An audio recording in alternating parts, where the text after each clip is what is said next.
My son spit on my face during Thanksgiving dinner because I refused to buy his wife a third luxury car. He wiped his mouth and laughed, thinking I was just a useless, retired old man living off his charity. He forgot one small detail. The house he lives in, the chair he sits on, and the company where he plays CEO all have my name on the deed. He thought I was a burden. Tonight I showed him I was the foundation. I didn't wipe the spit off my cheek. I just stood up, walked out into the freezing Chicago night, and made one phone call that erased his entire existence. I sold his house. I took back every penny, and I never came back. Before I tell you how I destroyed my own son's life to teach him a lesson, please like and subscribe. Tell me in the comments if you have ever been betrayed by the people you sacrificed everything for. My name is William Harrington. I am 72 years old. To the world and to my ungrateful family, I am a washed-up construction worker surviving on a meager pension and Social Security. I drive a 15-year-old sedan that rattles when it goes over 40 miles per hour. I clip coupons for the grocery store. I wear the same 3 suits I have owned since the late 90s. But appearances are the most dangerous lies we tell. What my son Brandon does not know is that I am not just a retired worker. I am the silent owner of Harrington Holdings, the shell company that owns his house, his cars, and the construction supply firm where he acts as the big boss. I built this empire with calloused hands and sleepless nights, and I hid it all to teach him the value of hard work, a lesson he clearly never learned. The night it all ended started with a text message. It was Thanksgiving. The wind off Lake Michigan was cutting through the streets of Chicago like a razor blade. It was 10 degrees below zero. I was standing at the bus stop because my old car wouldn't start. My phone buzzed. It was Brandon. "Don't be late again, old man. Vanessa has friends coming over, and we don't want you embarrassing us." I looked at the text and felt that familiar ache in my chest. I had spent 2 hours freezing in the cold to get to the bank earlier that day to withdraw $500. It was my monthly contribution to their grocery bill. They called it rent. I called it the price of seeing my grandchildren. When I arrived at the house, a sprawling 6-bedroom Victorian mansion in the most expensive district of Chicago, the windows were glowing with warmth. I stood on the sidewalk for a moment. I bought this house 15 years ago under an LLC. I pay the property taxes. I pay the insurance. I even pay the landscaping crew that keeps the hedges perfect. Brandon thinks he owns it because I let him sign a lease agreement with a company he thinks is an anonymous landlord. He pays $0 a month. He calls it a perk of his executive job. I call it charity. I knocked on the door. Vanessa opened it. She is 35, beautiful in a sharp plastic way, and has eyes that scan you for value like a barcode reader. She was holding a glass of wine that cost more than my weekly food budget. "Oh, William," she sighed, blocking the doorway for a second too long. "You made it. We were betting on whether you would get lost." She stepped back, not offering to take my heavy wet coat. I walked in the warmth of the house, hitting my frozen face. The smell of roasted turkey and sage stuffing filled the air. It smelled like the holidays I used to have with my late wife before everything became about money. Brandon was in the living room pouring drinks for a couple I didn't recognize. He looked the part of the successful executive. Tailored suit, Italian leather shoes, a Rolex on his wrist. A Rolex I paid for when I secretly covered his credit card debt 3 years ago. He saw me and his smile dropped by a fraction. "Dad," he said, his voice loud and performative. "Glad you could drag yourself out here. Try not to touch the hors d'oeuvres yet. We are waiting for the important guests." I went to the corner of the room and sat in a stiff armchair. My grandchildren, twins, aged 8, were glued to their tablets. They barely looked up. "Hi, Grandpa," one mumbled. I wanted to hug them to give them the chocolates I had in my pocket, but Vanessa intercepted me.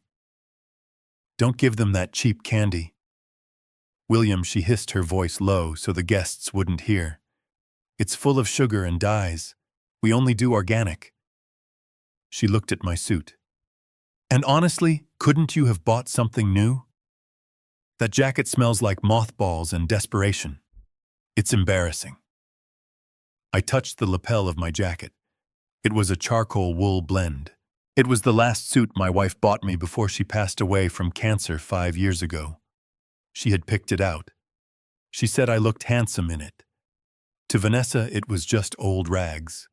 To me, it was my armor. I didn't say anything. I just nodded and put the chocolates back in my pocket. I sat there for an hour invisible, watching my son play the big shot, boasting about deals he didn't close and profits he didn't earn. He didn't know that I review the company ledgers every Sunday night. I knew the company was bleeding cash because he was siphoning funds for personal trips and luxury dinners.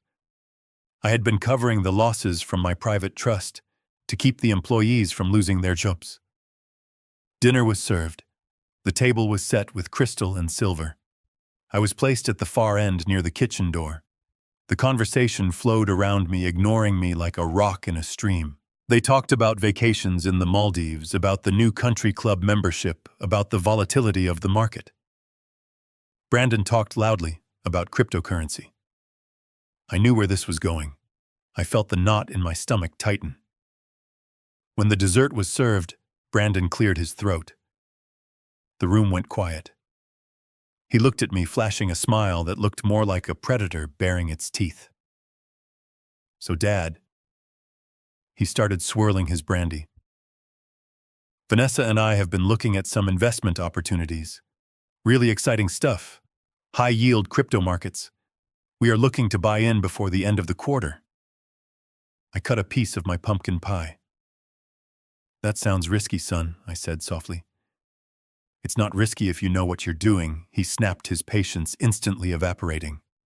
"Look, we need some liquidity. The bonus from the company hasn't cleared yet."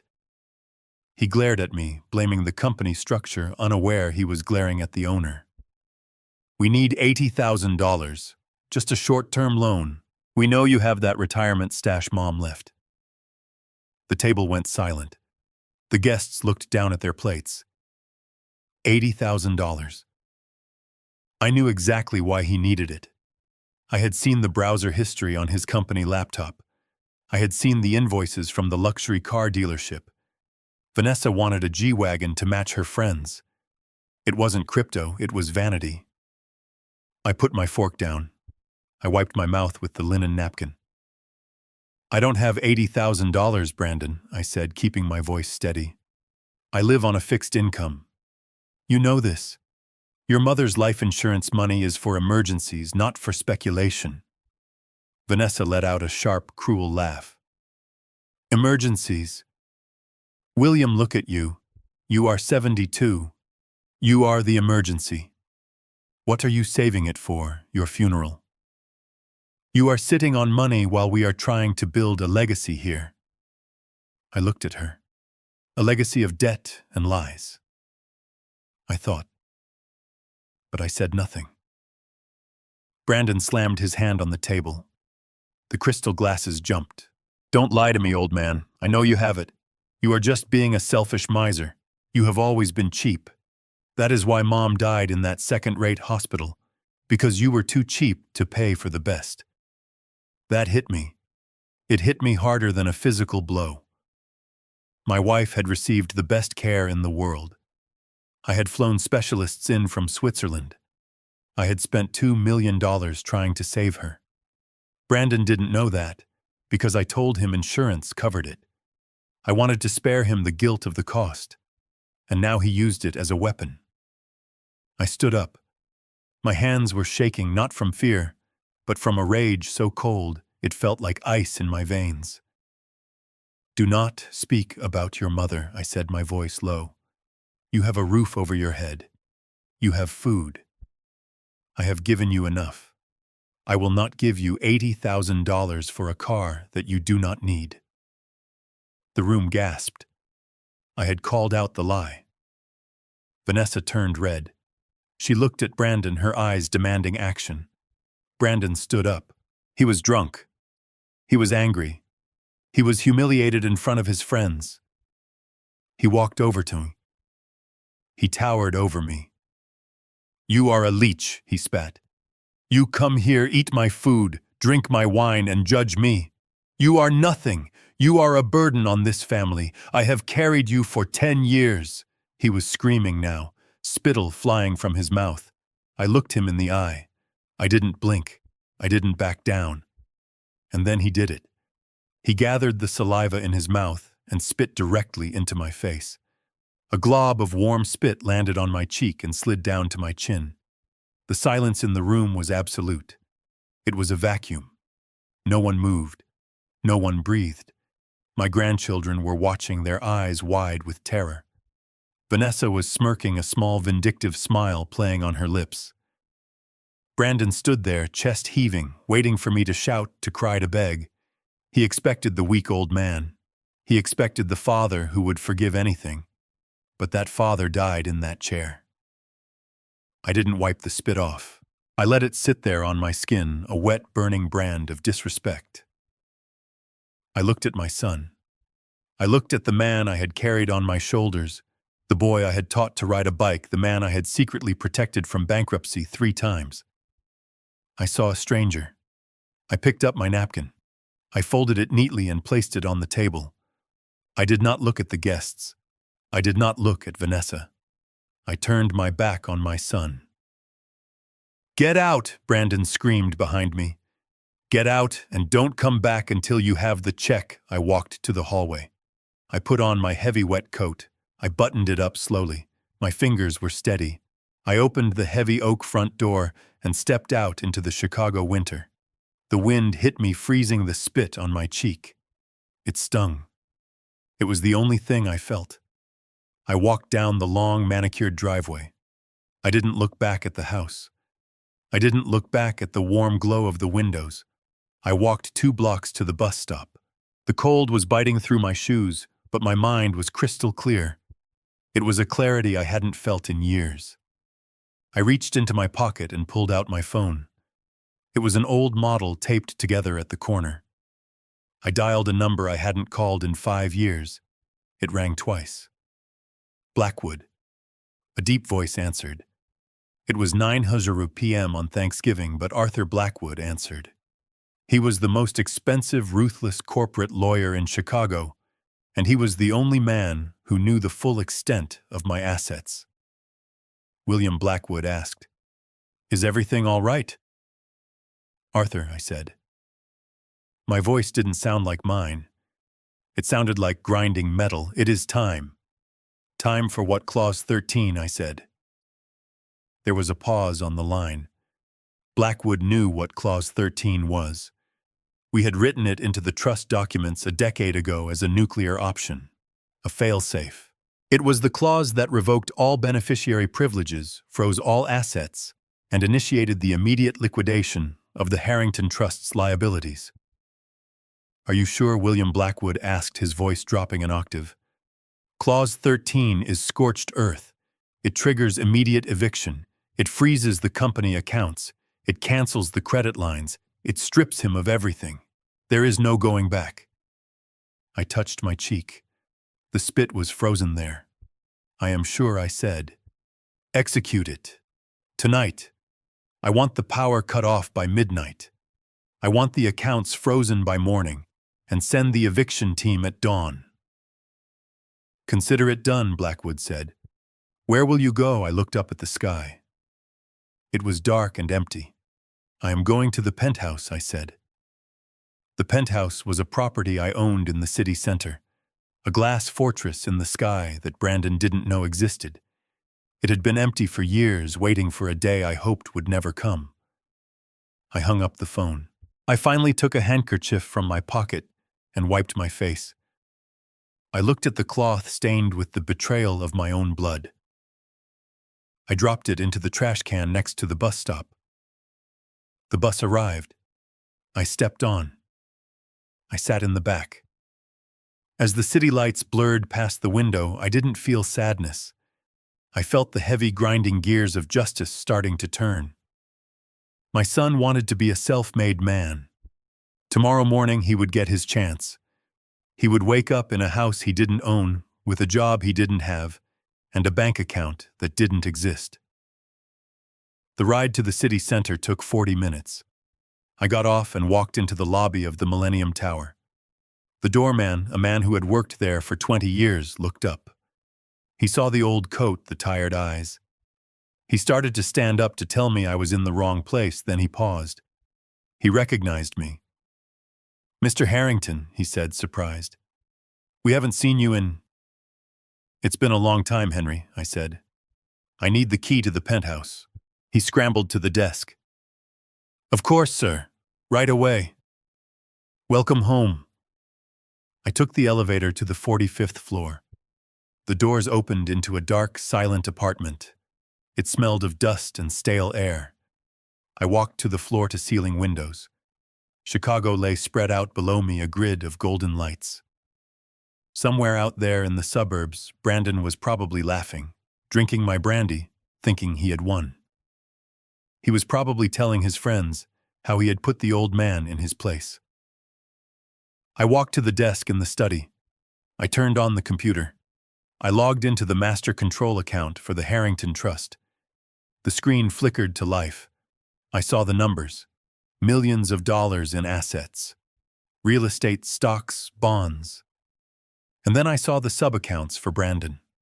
The monthly allowances. The auto pay for the mansion's electricity, gas, water. The lease payments for the cars. The credit card balances. I clicked on the Manage tab. My finger hovered over the mouse. I remembered the day Brandon was born. I remembered holding him in the hospital, promising to give him the world. I had failed. I gave him the world, but I forgot to teach him how to live in it. I had created a monster who spit on his father. I clicked Cancel All. The screen refreshed. Status inactive. I went to the utility accounts, electricity, gas, internet. I selected the property address. I clicked Disconnect Service, Immediate. I went to the company payroll system. I found Brandon Harrington, CEO. I clicked Terminate Employment. Reason: gross misconduct. I sat back in the leather chair. It was done. The first domino had been pushed. I poured myself a glass of water from the kitchen tap. It was cold. It tasted clean. I sat by the window and waited. I wasn't waiting for the sun to rise. I was waiting for the phone to ring. I knew exactly when it would happen. It would happen when the lights went out at the mansion. It would happen when the heat stopped running. It would happen when the reality of the world crashed into their bubble. I closed my eyes, but I didn't sleep. I was wide awake. I was ready for war. The sun rose over Chicago the next morning, but the heat inside the mansion did not. I knew the exact moment the power grid severed its connection to my son's house because I was watching the utility dashboard on my laptop screen from the 45th floor. At 6:00 a.m. precisely, the status light for the property at 142 Lakeshore Drive turned from green to red. Disconnected. I sat in my leather chair holding a cup of black coffee, imagining the scene. The mansion relied on a complex high-end HVAC system that required a constant flow of electricity to keep the drafty Victorian rooms habitable. Without it, the house was just a pile of freezing bricks. I pictured Brandon waking up shivering under his Egyptian cotton sheets, reaching for the thermostat, and finding the screen dead. He would not think about the fact that he hadn't paid an electric bill in 15 years. He would not think about the fact that the bill was $4,000 a month in the winter. He would only think that I, the old man he treated like an unpaid secretary, had forgotten to mail the check. My phone began to buzz on the mahogany desk. It was Brandon. I let it ring. I took a sip of coffee. I watched the screen. He called 3 times in a row. I didn't answer. I wanted him to sit in the cold a little longer. I wanted the frost to settle into his bones. According to the GPS tracker on his company-leased Range Rover, which I also monitored from my dashboard, he left the house at 7:15 a.m. He was heading to his favorite artisanal coffee shop, a place where a latte cost $8 and the baristas treated him like a celebrity. He needed his caffeine before he could come to my apartment to scream at me. I switched tabs on my computer to the corporate credit card portal. This was the card Brandon used for everything. Gas, coffee, dinners, dry cleaning. He called them business expenses. I called them theft. I watched the transaction log populate in real time. 7:22 a.m. Pump 4 Shell Station. Transaction attempt $85. Status declined. Code account closed. 7:23 a.m. Pump 4 Shell Station. Transaction attempt $8,500. Status declined. Code account closed. I could see him in my mind. He would be slamming the card into the reader, cursing the machine, blaming the technology. He would be looking around, hoping no one saw the man in the $2,000 suit getting rejected by a gas pump. He would try a different card. 7:25 a.m. Point of sale Shell Station. Transaction attempt $4.50. Coffee. Status declined. Code account closed. That was the one that would hurt. Not the gas. The gas was a necessity.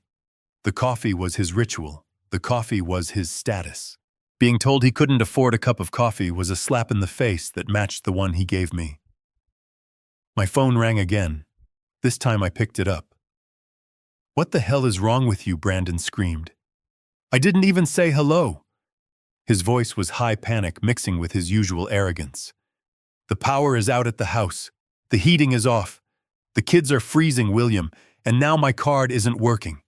Did you forget to pay the bills again, you senile old fool? I told you to set up auto pay." I leaned back in my chair, looking out at the gray skyline.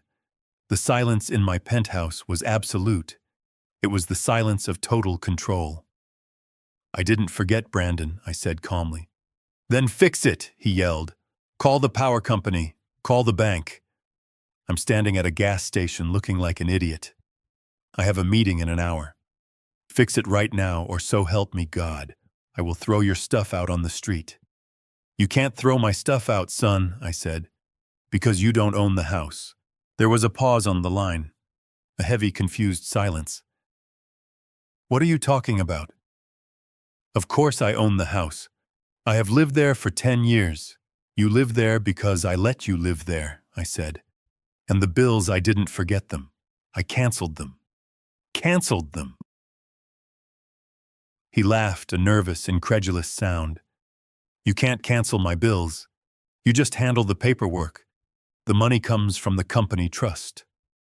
I closed my eyes. The ignorance was staggering. He truly believed the money appeared by magic. He believed the company trust was some faceless entity that existed solely to serve him. He never asked where the money came from. He never asked why the trust had the same initials as his father. William Harrington. W.H. Trust. "The money comes from me, Brandon," I said. "I have paid your electric bill for 15 years. I have paid your water, your gas, your internet. I have paid the lease on your car. I have paid the credit card you just tried to use. It cost me $12,000 a month to keep your life running. And as of last night, the bank is closed." "You are lying," he spat. "You are a broke construction worker. You are trying to scare me." "Well, it's not working. I am going to call the bank myself. I am the CEO of Harrington Supply. They will listen to me." "You are the CEO in title only," I said. "Check your email, Brandon." I hung up. I didn't want to hear him read the termination notice. I wanted to imagine it. I wanted to imagine him standing next to the gas pump, reading the email from the board of directors, which was just me and my lawyer, informing him that he had been relieved of his duties, effective immediately, due to gross misappropriation of funds. I turned my attention back to the computer. The next phase was already in motion. This was the part that would cut the deepest. Brandon was arrogant, but Vanessa was vain. Brandon cared about power, but Vanessa cared about appearances. She lived for the envy of the other mothers at the private school, where we sent the twins. I opened the tracking software for the vehicle leasing company. I owned the leasing company, too. It was a small subsidiary I acquired years ago to manage the fleet of construction trucks, but I used it to provide cars for the family. Vanessa drove a pearl-white Porsche Cayenne. It was her pride and joy. She washed it twice a week. She parked it in the front row of the school drop-off line every morning. I checked the time. 7:45 a.m. School drop-off was in full swing. I called the repo team dispatch. I had arranged this the night before with the operations manager. "Is the unit in position?" I asked. "Yes, Mr. Harrington," the dispatcher replied. "We have visual on the target. She is in the drop-off line. We are blocked in behind her. She can't move." "Do it," I said. I wish I could have been there. I wish I could have seen it with my own eyes. But the report I received later was vivid enough. Vanessa was sitting in the Porsche waiting for the valet to open the door for the twins. She was probably checking her makeup in the mirror, preparing to give a condescending wave to the mothers driving minivans. Then the tow truck backed up. It didn't sneak up. It came in loud reverse lights, beeping, heavy chains rattling. It blocked the entire drop-off lane. The other parents started honking. The security guard blew his whistle.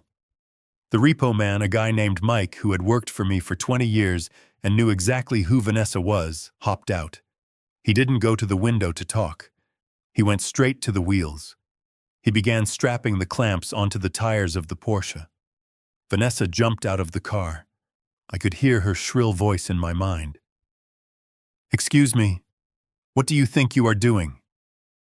This is a $100,000 car. Get your filthy hands off it."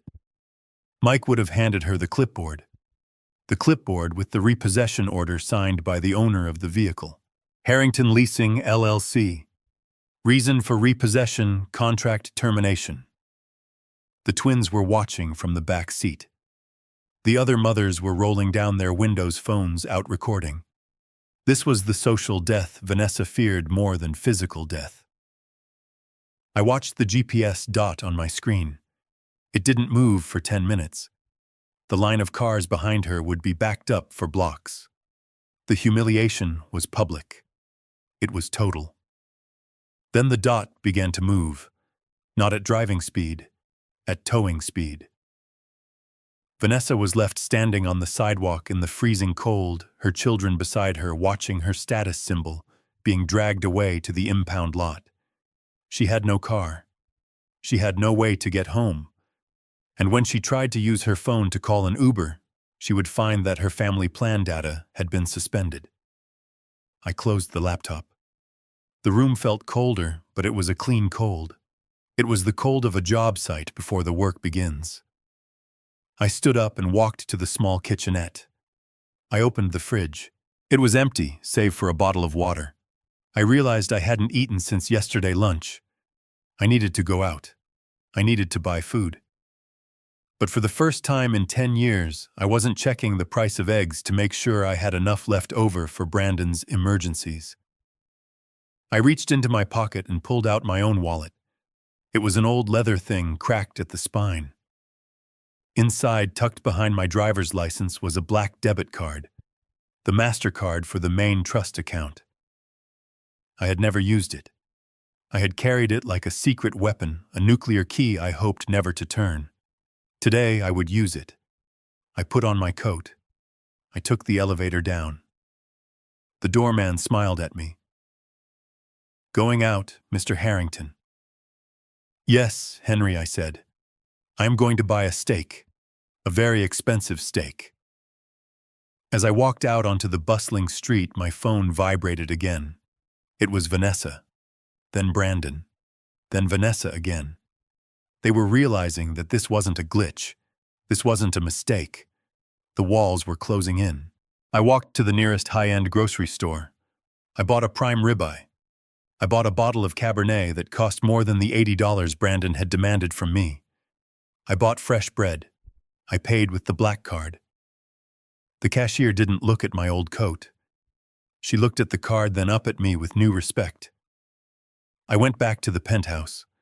I cooked the steak. I sat by the window eating alone, watching the city below. My phone lay on the table screen down, buzzing relentlessly against the wood. It sounded like an angry insect trapped in a jar. They were panicking. They were cold. They were immobile. They were broke. And they still had no idea that the man they were calling the man they wanted to scream at was the man holding the jar. But this was just the beginning. I knew my son. I knew his pride. He wouldn't beg yet. He would attack. He would come looking for me. He would go to my old apartment, the decoy apartment I kept in a rundown neighborhood, to maintain the charade of my poverty. He would go there to intimidate me, to force me to fix his life. He wouldn't find me, but he would find something else. I had left a little surprise for him there, a trap baited with his own greed. I finished my wine. I picked up the phone and turned it off completely. Let them scream into the void. Tonight, I would sleep in a bed that I owned, in a building that I owned, with a conscience that was finally perfectly clear. The storm was raging outside, but for the first time in a decade, I was warm. I watched my son kick down the door of my apartment on a high-definition monitor while I sipped a glass of sparkling water. It was almost noon on Friday. I was sitting in the climate-controlled silence of my penthouse study, 45 floors above the city, while Brandon and Vanessa were breaking into the ground-floor rental unit I maintained in the crumbling South Side district. I had installed the cameras 3 years ago, concealing them inside the smoke detectors and the eyes of a cheap porcelain owl on the mantelpiece, anticipating exactly this moment. I knew that once the shock of the frozen bank accounts wore off, the rage would set in. And rage always seeks a target. They arrived in an Uber. I zoomed in on the feed. It was a basic sedan, not the Uber Black they usually insisted upon. Vanessa stepped out into the slush, her designer boots instantly ruined by the gray, salty muck covering the sidewalk. She looked furious. She was shivering in her fur coat, a coat I knew was leased, yelling at the driver who sped away as fast as he could. Brandon looked deranged. His hair was unkempt, likely because he couldn't style it, without his heated bathroom mirrors, and his face was a mask of red, blotchy anger. They didn't knock.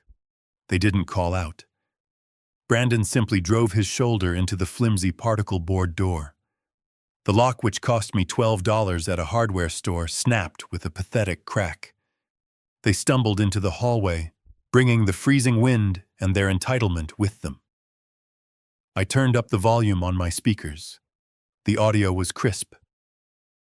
"Where is he?" Brandon screamed. He was turning in circles, his fists clenched. "Come out, old man. I know you are here, hiding like a rat." The apartment was designed to look like the home of a man who had given up. There was peeling wallpaper, a stained beige carpet, and furniture I had salvaged from roadside curbs. It smelled of damp wool and old soup. It was the stage set for the poverty I wanted them to see, the poverty they mocked, the poverty that made them feel superior. Now they were tearing it apart. Vanessa walked into the small kitchenette. She swept her arm across the counter, sending a stack of ceramic plates crashing to the floor.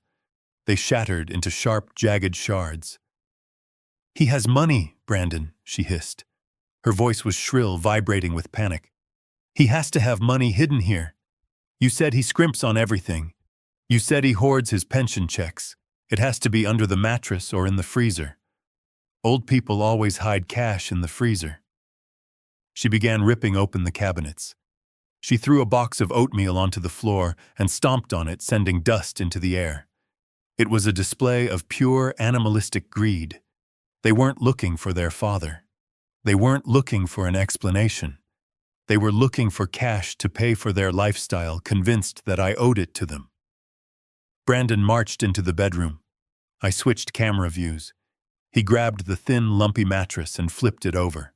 He took a pocket knife and slashed the fabric, ripping out handfuls of yellow foam padding. Nothing. He screamed in frustration and kicked the bed frame, breaking one of the wooden legs. "This is insane," he yelled. "He cut off my power, Vanessa. He cut off my cards. He is trying to ruin us because I asked for a loan. He is a psychopath. He isn't a psychopath. He is a thief," Vanessa yelled back from the living room. She was pulling books off the shelf and shaking them, hoping bills would fall out. He has been living off us for 10 years, eating our food, using our heat, and he probably has a stash of thousands somewhere in this dump. We deserve that money, Brandon. We earned it by putting up with him. I watched them destroy the meager possessions of the man they thought I was. I felt a strange detachment. It was like watching a nature documentary about scavengers fighting over a carcass. They had no idea that the carcass was a decoy, and the hunter was watching from the sky. Then they found it. I had left the metal lockbox in the bottom drawer of the bedside table. It wasn't hidden very well. I wanted them to find it. I wanted them to pry it open. Inside there was no cash.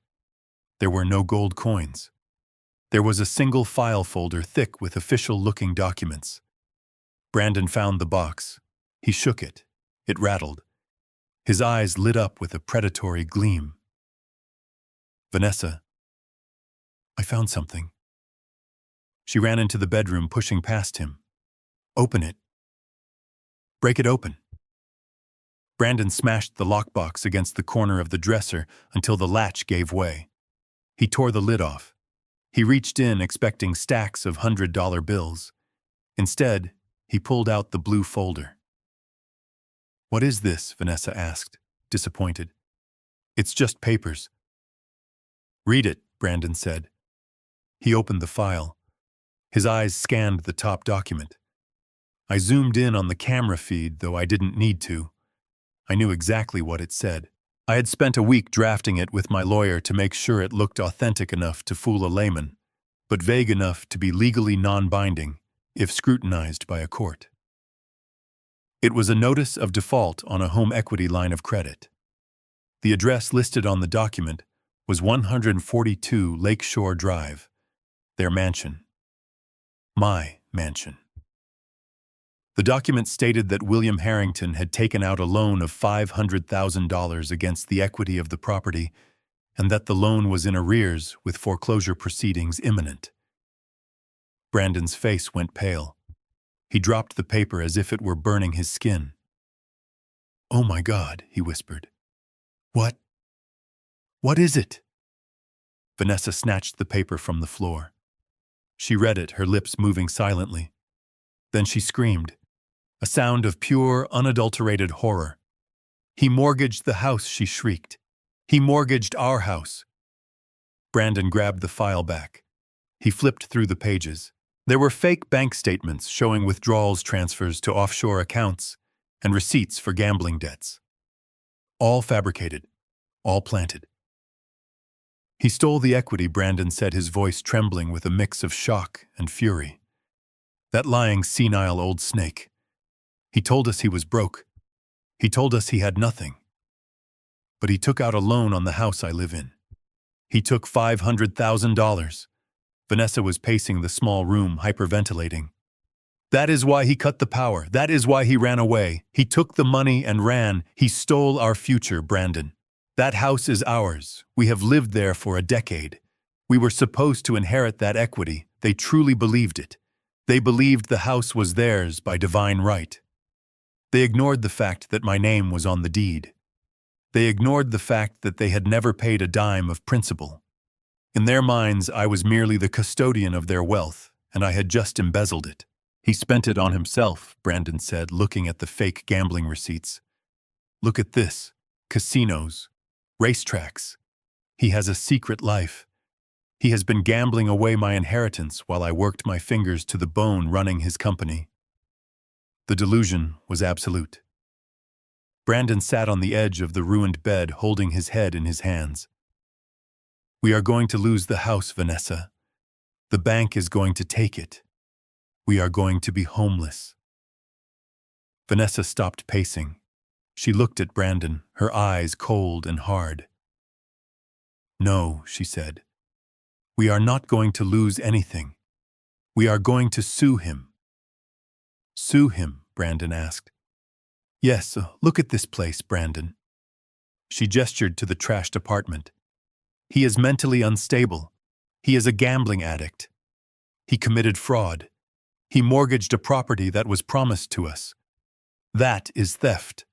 We are going to call the police. We are going to call a lawyer. We are going to charge him with elder fraud and embezzlement. We will get that money back, and we will put him in prison where he belongs." Brandon stood up. A dark resolve settled over his face. "You are right. He stole from us. He stole from his own grandchildren. He endangered our home to feed his addiction." I sat back in my chair in the penthouse. This was the pivot point.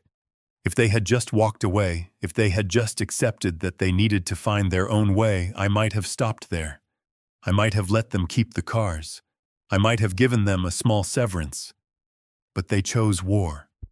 They chose to accuse me of stealing my own property. They chose to criminalize the man who had fed them for 40 years. Brandon pulled out his phone. He didn't call me. He didn't call his sister. He dialed 911. "I need to report a crime," I heard him say to the operator. "My father. He has stolen hundreds of thousands of dollars and fled. He is dangerous.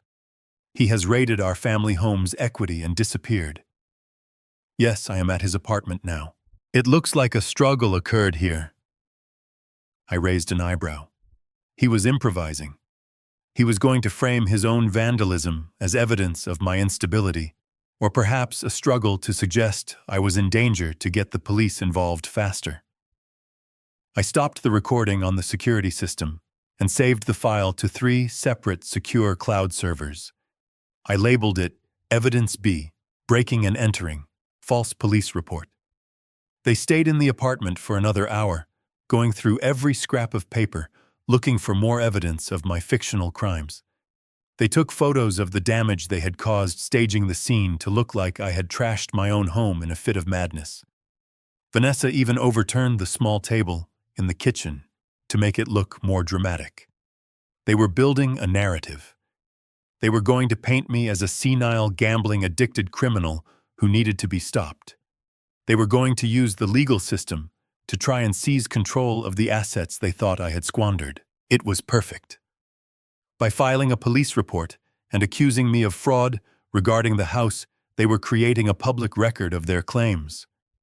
They were going on record stating that they believed the house was theirs, and when I revealed the truth that the house was mine, the company was mine, and the debt was fake, they would be on the hook for filing false reports for defamation and for attempting to defraud the actual owner of the property. Me. I watched them leave. They walked out of the broken door with the blue folder tucked under Brandon's arm like a weapon.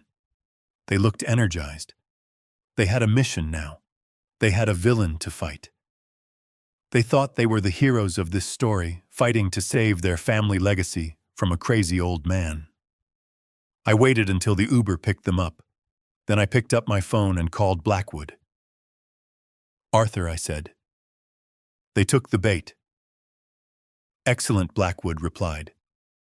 "Did they find the HELOC document?" "They did, and they called the police. They are accusing me of embezzlement." Blackwood chuckled, a dry, rasping sound. "They are accusing you of embezzling your own money from your own house, exactly. They are coming for me, Arthur. They are going to try to have me arrested or committed." "Then we proceed to phase 2, Blackwood said. "I will have the deed and the trust documents ready. When do you want to drop the hammer?" "Not yet," I said. "Let them file the lawsuit. Let them go to the authorities. I want them to commit to this lie under penalty of perjury. I want them to stand in front of a judge and claim ownership. Only then do we reveal the reality." "Understood." "And the apartment?" "They trashed it. I have it on video." "Good. We add malicious destruction of property to the list." "Stay safe, William. If they find out where you are." "They won't," I said. "They are looking for a broke old man in a gambling den. They aren't looking up." I hung up. I looked around my penthouse. It was time to get ready. If Brandon was going to the police, I needed to be prepared. I needed to look the part. Not the part of the victim, but the part of the victor. I went to the master closet. Inside, preserved in garment bags, were my old suits. The real suits. The ones I wore when I was building skyscrapers, when I was shaking hands with mayors and governors. I unzipped one. It was a navy brioni tailored to perfection. I brushed the fabric. It still felt like power. I shaved. I trimmed my hair. I put on the suit. I tied the silk tie with a Windsor knot. I looked in the mirror. The tired, hunched old man from Thanksgiving dinner was gone. In his place stood William Harrington, the shark of Chicago real estate. I was ready for them to find me. In fact, I was counting on it. Because the next step in their plan I knew would be to leverage the state. If they couldn't get the money by theft, they would get it by force. They would try to use adult protective services. They would try to say I was incompetent. Let them come. I poured another glass of water and sat back down at the computer. I opened the file labeled Medical Records. My physical earlier that month had been flawless.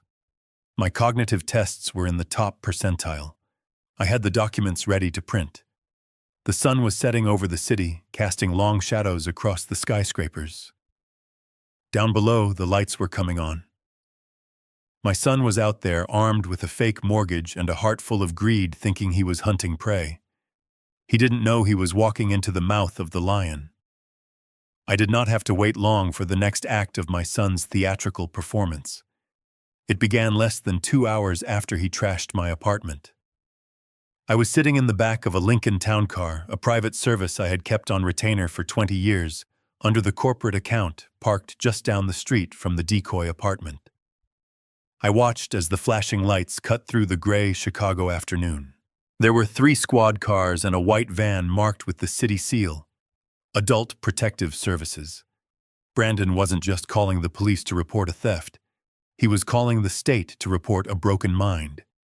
He was going for the jugular. He wanted me institutionalized. If he could get a doctor and a judge to sign off on an emergency temporary guardianship order, he would gain control over my person, and by extension, he believed my assets. He thought he was saving the house. He was actually signing his own warrant. I told the driver to wait. I wanted to see the show. Through the tinted window, I saw Brandon standing on the sidewalk talking to a woman in a heavy parka holding a clipboard. He was gesturing wildly at the broken door of the apartment. Vanessa was beside him, wiping her eyes with a tissue, playing the role of the terrified daughter-in-law to perfection. She was pointing at the debris visible through the window, the overturned table, the slashed mattress. "Look at how he lives." I could imagine her screaming. "He is sick. He is dangerous. He destroyed his own home in a fit of rage and ran off with the money." The police officers were nodding, taking notes. They saw a rundown neighborhood, a destroyed apartment, and a well-dressed couple claiming their father had snapped. It fit the narrative. It was the easy answer. Dementia. Paranoia. A sad old man losing his grip. It was time to change the narrative. I checked my reflection in the rearview mirror one last time. The navy brioni suit was impeccable. The silk tie was perfectly knotted. My hair was groomed. I didn't look like a victim. I looked like the man who owned the block. "Drive up," I told the driver. "Stop right in front of the van." The Lincoln glided forward, its black paint gleaming against the dirty snow. We pulled up to the curb, blocking the view of the squad cars. The police officers turned around, hands resting instinctively near their belts. Brandon and Vanessa stopped their performance, looking annoyed at the interruption. They thought it was just a wealthy passerby, or perhaps a politician lost in the South Side. The driver opened my door. I stepped out. The silence that descended on the sidewalk was absolute. Brandon's jaw literally dropped. He blinked once, twice, as if his brain couldn't process the image in front of him. He was expecting a shivering old man in a moth-eaten coat. He was expecting the father he had spit on. Instead, he saw William Harrington. I buttoned my jacket with a deliberate, calm movement. I adjusted my cuffs. I walked toward the group of officers, my leather dress shoes clicking sharply on the pavement. I didn't look at Brandon. I looked straight at the sergeant in charge. Good afternoon, officers, I said. My voice was deep, steady, and carried the authority of a man who had commanded thousand-man construction crews.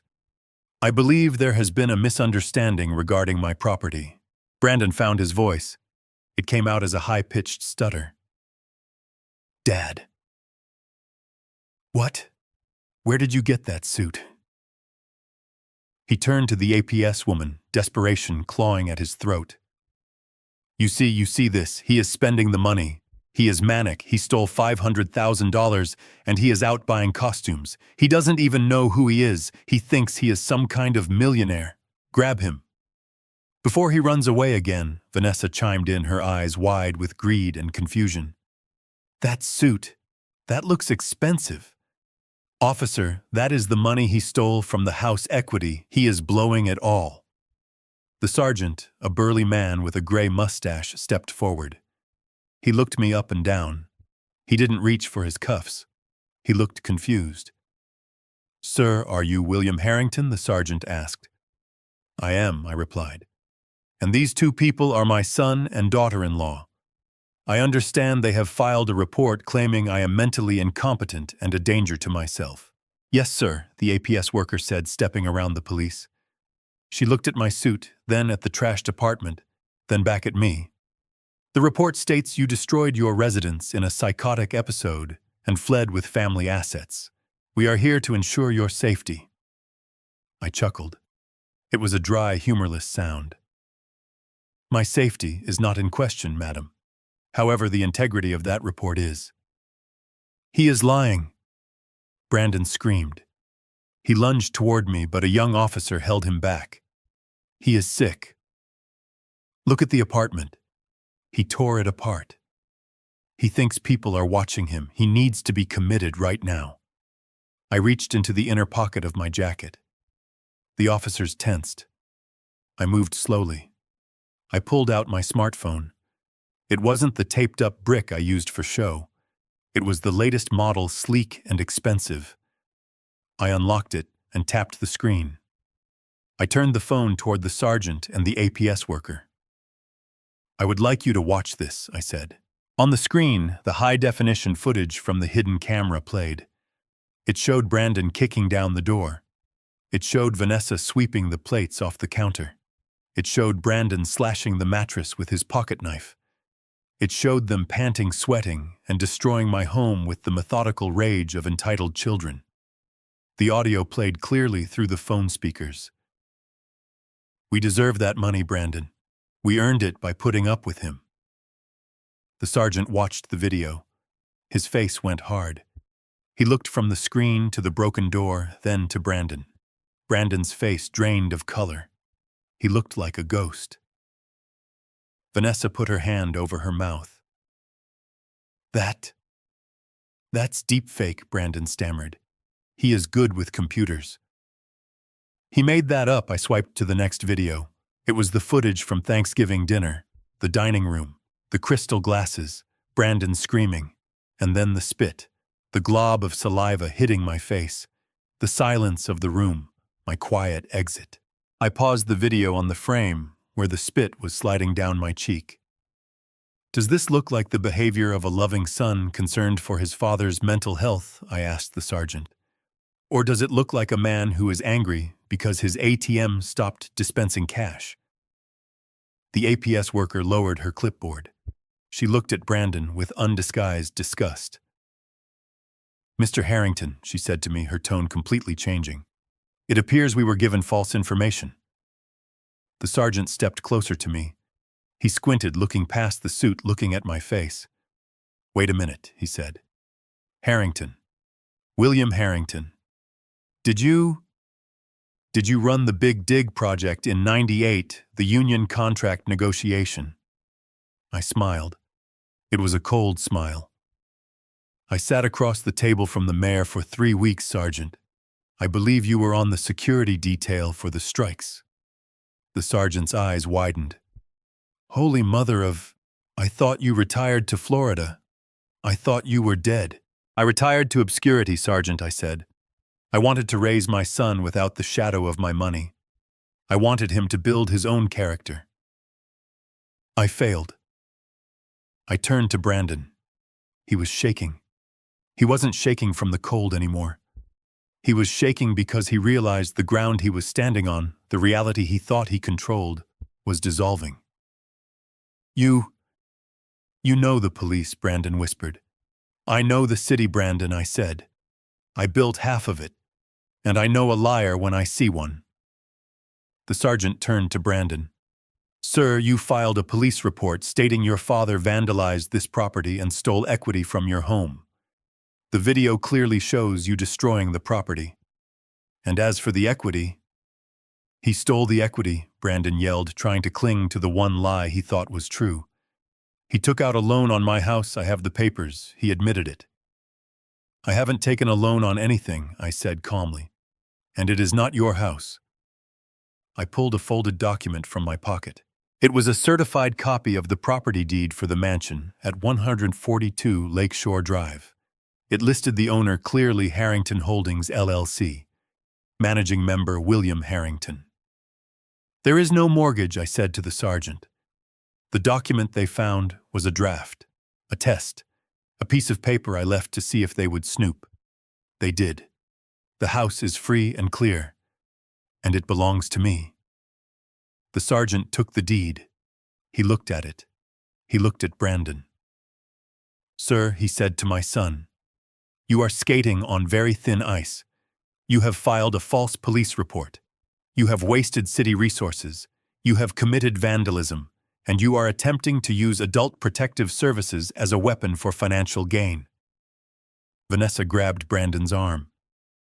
Let's go, she hissed. Brandon, stop talking. Let's go. No, Brandon pulled away. He looked at me with wild eyes. This is a trick. He is tricking all of you. He is senile. He is wearing a costume. He doesn't have any money. He clips coupons. He eats canned soup. I stepped closer to him. I invaded his personal space. I smelled his expensive cologne now mixed with the sour scent of fear. I eat canned soup because I like it, Brandon, I said softly so only he could hear. And I clipped coupons so I could save the $12,000 a month I spent keeping your lights on. But I am not senile, and I am not confused. I am teaching you a lesson about ownership. You thought you owned me. You thought I was an asset you could liquidate. I leaned back. Sergeant, I said, I do not wish to press charges for the vandalism at this time. It is a family matter. I am handling it. The sergeant nodded slowly. He understood. He saw the game. Are you sure, Mr. Harrington? I can take them in right now for filing a false report. Not yet, I said. Let them go. They have a long walk home. I turned and walked back to the Lincoln. The driver held the door open. I paused and looked back at them. They were standing on the sidewalk, surrounded by the police they had called, looking small, petty, and utterly defeated. The APS worker was already walking back to her van, shaking her head. The police were getting back in their cars, the show over. Brandon stood there staring at me. For the first time in his life, he looked at me and didn't see a father. He saw a stranger. He saw a titan, and he was terrified. I got into the car. The door closed with a solid, heavy thud, shutting out the cold and the noise. Take me to the club, I told the driver. I need a drink. As we pulled away, I saw Brandon pull out his phone. He was probably calling his lawyer. He was probably calling the bank. He was going to try to find out who Harrington Holdings was. He was going to try to fight. Good. Because the next document on my desk wasn't a fake mortgage. It was real. It was an eviction notice. And it had a 72-hour timer on it. He wanted to play the victim. I was going to give him a reason to cry. 72 hours. That is how long it takes for a human body to succumb to dehydration. It is also, coincidentally, the exact amount of time the state of Illinois gives a squatter to vacate a premises once a legal eviction order has been served for cause. Saturday morning broke over Chicago with the kind of gray, flat light that promises snow. I was awake at 5:00 a.m. sitting in my penthouse tracking the location of the process server on my iPad. He was a professional, a man named Victor, who specialized in serving high-risk targets. He was parked 2 blocks away from the mansion, drinking coffee, waiting for the lights to come on. Or rather, waiting for movement, since I had cut the lights 2 days ago. I imagined the scene inside the house at 142 Lakeshore Drive. The temperature would be hovering around 40 degrees. They would be huddled under blankets, wearing coats indoors, likely burning my antique furniture in the fireplace because the gas was shut off. They were suffering, but they were still arrogant. They still believed this was a temporary glitch, a tantrum by a senile old man that would be fixed as soon as the courts opened on Monday. They were about to learn that the court system was not their savior. It was my hammer. At 8:00 a.m. sharp, Victor walked up the driveway. I switched to the security camera feed on my laptop. I had reactivated the external cameras remotely, using a backup battery system they didn't know existed. I watched Victor ring the doorbell. No answer. He knocked, a heavy, authoritative thud. The door opened. Brandon stood there. He looked like a wreck. He was wearing 3 sweaters and a beanie. His eyes were red-rimmed. He looked at Victor with a mixture of hope and fear. He probably thought it was the power company coming to apologize. "Brandon Harrington?" Victor asked. "Yes," Brandon croaked. "Are you here to turn the heat back on?" Victor didn't smile. He extended a thick manila envelope. "You have been served." He turned and walked away before Brandon could even grip the paper. I zoomed in. Brandon tore the envelope open right there on the porch, his breath puffing in the freezing air. He pulled out the document. It wasn't a competency hearing notice.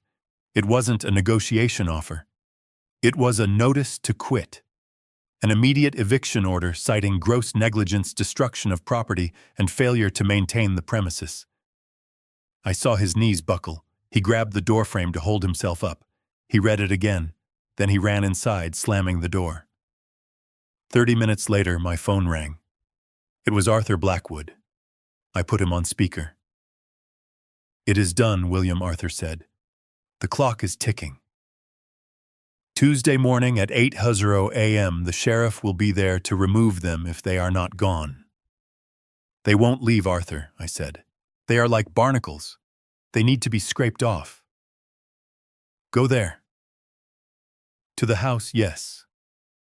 I want you to explain the reality of their situation to them. They think this is a dispute between a father and a son. I want them to understand this is a dispute between a trespasser and a corporation." And Arthur, yes. "Wear your best suit. Intimidate him." I watched on the camera as Arthur's black Mercedes pulled into the driveway an hour later. Brandon ran out of the house before the car even stopped. He looked frantic. He recognized Arthur. He thought the cavalry had arrived. He thought Arthur, who had been my lawyer for 30 years, was there to help him because he still believed he was the heir to the kingdom. Arthur stepped out of the car. He stood 6'4", immaculate in a cashmere overcoat. He didn't offer his hand. "Arthur," Brandon yelled, running down the steps. "Thank God, you have to stop him. He is insane. He sent a guy with an eviction notice. You have to file an injunction. You represent the family." Arthur stood still, looking down at my shivering son. "I do not represent the family, Brandon," he said, his voice carrying clearly to the microphone I had embedded in the porch light. "I represent Harrington Holdings, LLC. Brandon stopped. "What? What is Harrington Holdings?" "It is the entity that owns this property," Arthur said calmly. "It is the entity that owns the car you drove until yesterday. It is the entity that owns the company you used to work for." Brandon looked confused. "But Dad owns those things." "No," Arthur corrected him. "Your father owns Harrington Holdings. He is the sole managing member. You, Brandon, have no equity. You have no shares. You have no title." "But the house," Brandon stammered. "He gave it to us. We have lived here for 10 years. It was a wedding gift." "Did you sign a deed?" Arthur asked. "No, but..." "Did you sign a mortgage?" "No." Did you pay property taxes? Brandon went silent. Then you are a tenant at will, Arthur said. You are a guest, and the landlord has revoked your invitation.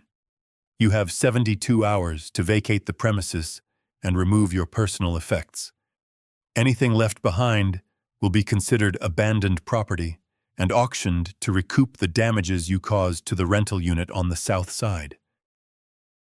Brandon looked like he had been punched in the gut. But where are we supposed to go? We have no money. He froze the accounts. That is not the concern of Harrington Holdings, Arthur said coldly. You are 40 years old, Brandon. I suggest you find a job. Arthur turned to leave. Wait, Vanessa screamed. She had come out onto the porch wrapped in a duvet.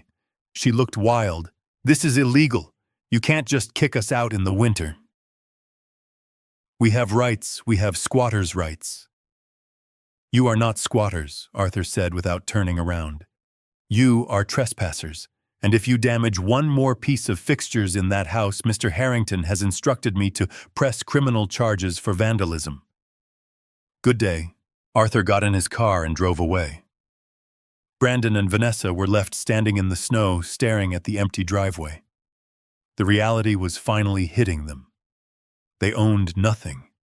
They were nothing. They were just parasites on a host that had finally decided to take some medicine. I watched them go back inside. I switched to the interior cameras. The living room was dark. They sat on the expensive Italian sofa, huddled together for warmth. What are we going to do? Brandon whispered. He sounds terrified. He really owns it all, Ness. He set it up so he owns everything. We are destitute. Vanessa stood up. She began pacing the room, her duvet trailing behind her like a royal train. No, she said. Her voice was hard. No. I am not going back to a 2-bedroom apartment. I am not going to be the laughingstock of the PTA. We are not leaving this house. We have to, Brandon said. The sheriff is coming in 3 days. Think Brandon. Vanessa snapped. Why does he own it all? Because he is a control freak. But he is old. He forgets things.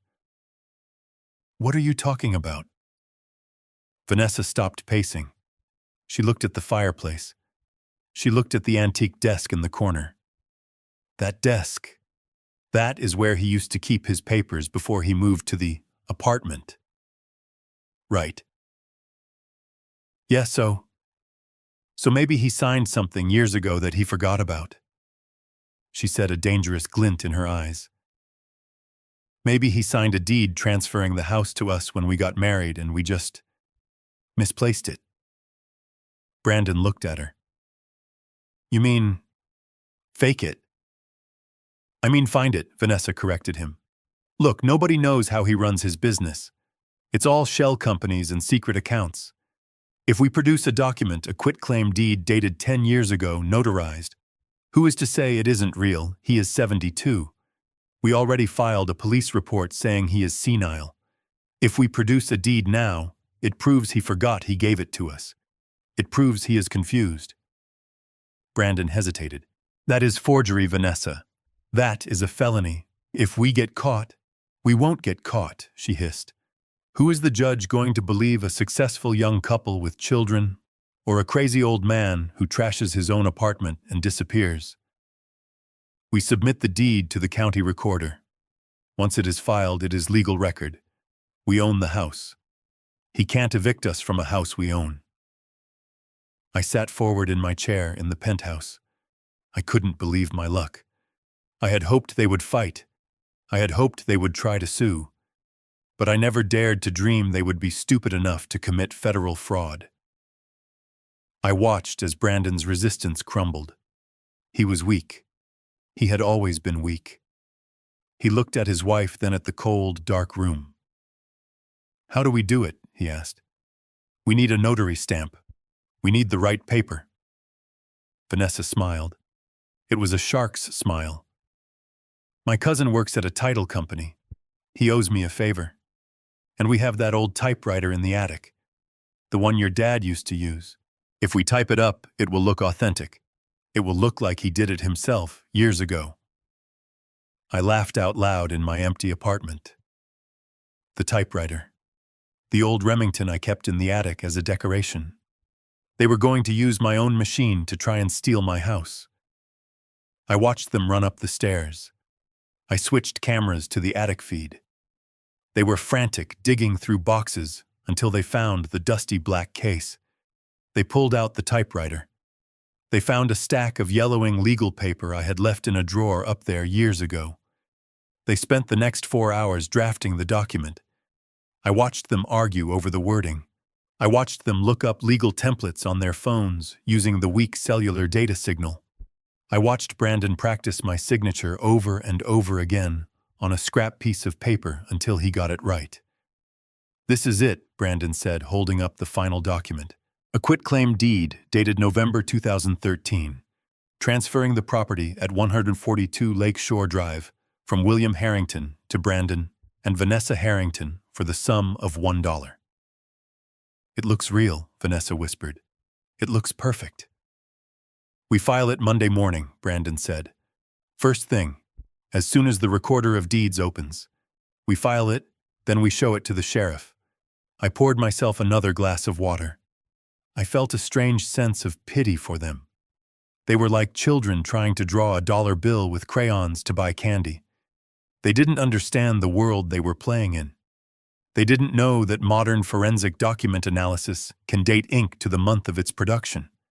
They didn't know that the paper they were using while old had a watermark that was discontinued in 2000. But the ink ribbon in that typewriter, that was the trap. I had replaced the ribbon in that typewriter 6 months ago when I was feeling nostalgic and wanted to write a letter. I bought a new ribbon online, a synthetic blend ribbon that didn't exist 10 years ago. If they filed that document, they weren't just stopping an eviction. They were handing me the keys to their prison cell. I picked up my phone and texted Arthur. "Let them file it," I wrote. Arthur replied instantly. "You are a cruel man, William." "I am a teacher," I replied. "And the final exam is Monday morning." I watched them celebrate. They found a bottle of wine that I hadn't inventoried and opened it. They toasted to their brilliance. They toasted to saving the house. They toasted to defeating the old man. Enjoy it, I thought. Enjoy the warmth of the alcohol. Because Monday is coming, and Monday brings the fire. Sunday afternoon in Chicago is usually a time for rest, for watching football, for staying warm. But at 142 Lakeshore Drive, my son was trying to rewrite reality with a spatula and a bag of charcoal. I watched from the end of the block as smoke billowed from the backyard of the mansion. It was 20 degrees outside. The snow was piled high against the fences. Yet there was Brandon wearing a thick parka over his cashmere sweater, standing by the expensive gas grill I had paid for flipping burgers for a group of 6 shivering people. He was hosting a barbecue in the dead of winter, with no electricity and no running water inside the house. It was a display of delusion so profound it was almost impressive. He was trying to prove to his friends, and perhaps to himself, that everything was normal.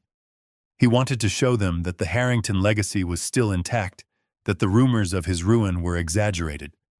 He had probably told them the power outage was a grid maintenance issue. He was laughing, holding a beer, playing the role of the benevolent host, while his world was seconds away from being incinerated. I checked my watch. It was 2:00 p.m. The timing was specific. I wanted an audience. I signaled the driver. We didn't just drive up. We led a convoy. Behind my Lincoln was a heavy-duty pickup truck carrying a construction crew, a locksmith van, and a nondescript sedan containing the director of the Safe Haven Foundation. And behind them, silent but present, was a police cruiser I had requested for civil standby to keep the peace during a property transfer. We pulled up to the curb. I saw the guests in the backyard stop talking.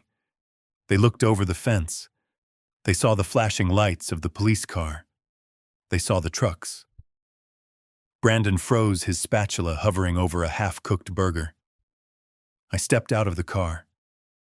I was wearing my charcoal overcoat and leather gloves. I didn't walk to the front door. I walked to the edge of the lawn right next to the driveway where Vanessa's repossessed Porsche used to sit. Two men jumped out of the pickup truck. They were carrying a massive wooden post and a sign. They didn't ask for permission. They drove the post into the frozen earth with a sledgehammer. Thud, thud, thud. The sound echoed through the quiet neighborhood like gunshots. Brandon came running from the backyard, slipping on the icy driveway. His friends followed, curious and confused. Vanessa appeared at the front door, wrapped in blankets, looking like a specter. "What are you doing?" Brandon screamed. He looked unhinged. His eyes were wild, bloodshot from stress and sleeplessness. "Get away from my house, I am calling the cops," I pointed to the police officer who was already standing by his car, arms crossed, watching. "The police are already here, Brandon," I said calmly. Brandon looked at the officer, then back at me. He saw the sign the workmen were hanging. It was a red and white sign, but it didn't say, "for sale." It said, "sold." He laughed. It was a jagged, hysterical sound. "You can't sell it, we own it, we have the deed, we are filing it tomorrow. You can't sell a house that isn't yours." I ignored him. I turned to the sedan. The door opened, and Sarah Jenkins stepped out.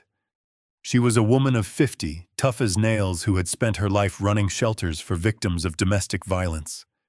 She had seen the worst of humanity, so a spoiled man-child like Brandon didn't scare her. She was holding a set of keys.